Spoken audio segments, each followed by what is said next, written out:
Coup de grisou sur l'entreprise française, le nombre de faillites est aujourd'hui quasiment identique à ce qu'il était avant le Covid.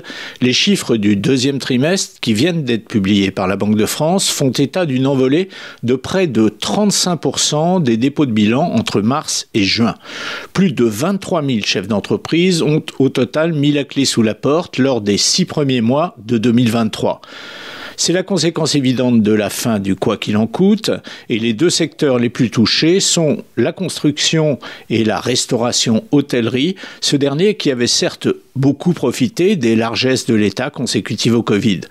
Mais il y a une autre raison à cet embrasement, c'est la morosité générale en Europe. On est revenu là aux chiffres les plus mauvais, qui date de 2015. Là encore, c'est l'hôtellerie et la restauration qui sont les plus touchés.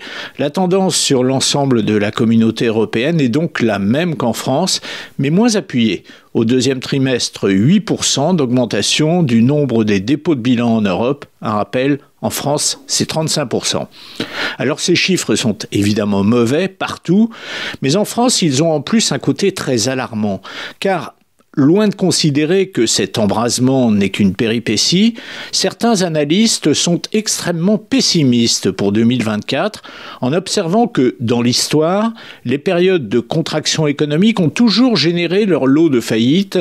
Eh bien, ceux-ci font une prévision terrible. 70 000 entreprises françaises pourraient stopper leur activité l'an prochain pour déterminer de nouvelles causes. Il faudra attendre les annonces de ces mêmes économistes pour ce qui concerne l'Europe.